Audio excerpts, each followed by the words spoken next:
Hey gang, it's Garrett DeLozier here for Who Shot First video content. I'm here with my good buddy Derek Wolford. Say hey. Hey, how's it going, guys? Very different Derek than you guys are used to on the podcast, our very own, very handsome Derek Oxford. But this is my good buddy Derek. He's kind of my number one authority on all anything comic book. You know, you've been reading Marvel and DC continuity since the 70s, right? Yeah, a long time.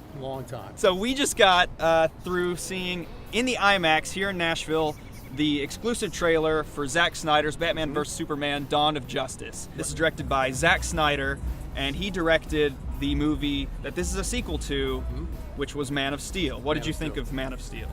Man of Steel I did like better than Superman Returns. Yep, with Brandon Routh. Yeah, there's part of me that wishes he had made it onto this franchise, but it's not a deal breaker. But I like Henry Cavill. He's a pretty good Superman. I do like him. He has a darkness that Brandon doesn't have, so I think it works. He's in this, and he really kind of kicks off the whole trailer.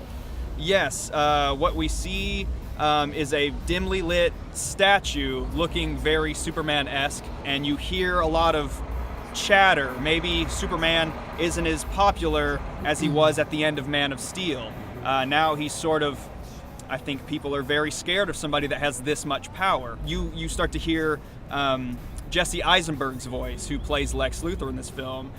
Jesse Eisenberg, best known as Mark Zuckerberg in The Social Network. We don't see him at all in this trailer, though. You just hear his voice. Right, and we also hear the voice of Elastigirl, who plays a U.S. Senator in this film. Wait, what?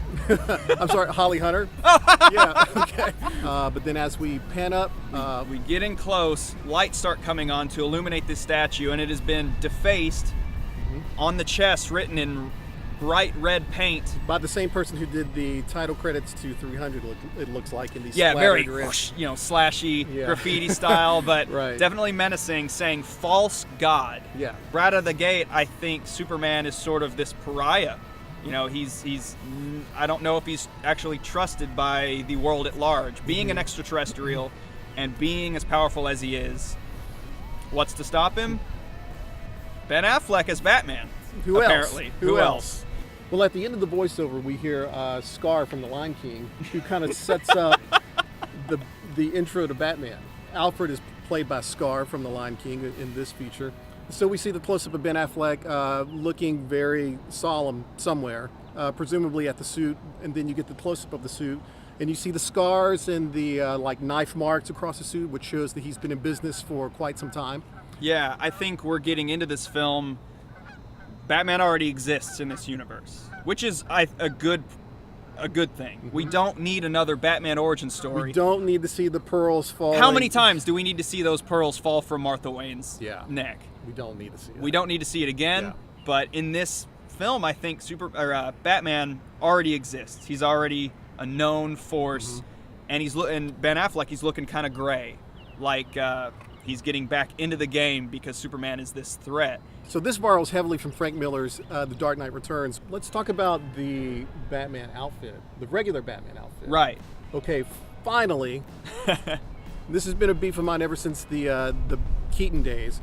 They finally got the suit right. You have the armor, what it looks like. He's a big, bulky, barrel-chested Batman, like in Frank Miller's series. He's an older guy. Yeah. He's put on some weight. But now you have the gray and the black, which the gray, I'm for that. He's all in, and you've got the larger, the fatter bat emblem on the chest. Again, we keep coming back to this movie is taking a lot of cues correctly from Frank Miller's The Dark Knight Returns graphic novels. Right. I think it's a step in the right direction, but when you got Zack Snyder behind the helm, we'll see. Yeah, I don't think you can go wrong at that point. I don't know. He might go wrong. Now, say what you will about him as a storyteller, but he is a very good visual director. You know, you saw 300, gorgeous film. Say what you will about Watchmen as far as a story. It is a very good-looking film. Sucker Punch even is a very good-looking film. You think so? I think if all else fails, at the end of the day, this film will look good. Who knows if it's going to actually be a good film, but I think it will look good. But after having seen the trailer here in IMAX, the booming sound, the crisp detail, I'm very excited about it.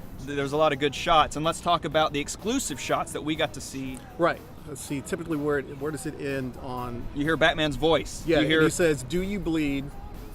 You will. You will." Yeah. Very Will- menacing, yeah. very cool, very bassy. It hits you. And that's where the regular trailer ends. But here tonight, it showed a picture of a close-up of Superman, a close-up of Batman, and then the classic running towards each other with the punch. Cut to black. Awesome. Logo. Awesome. Batman vs Superman: Dawn of Justice. Awesome. Again, I'm very glad that you joined me in this because you are my number one authority on this stuff. You don't like all of the comic book stuff. I don't. I really don't. No. Yeah. I don't. There's a lot of stuff. It's iffy.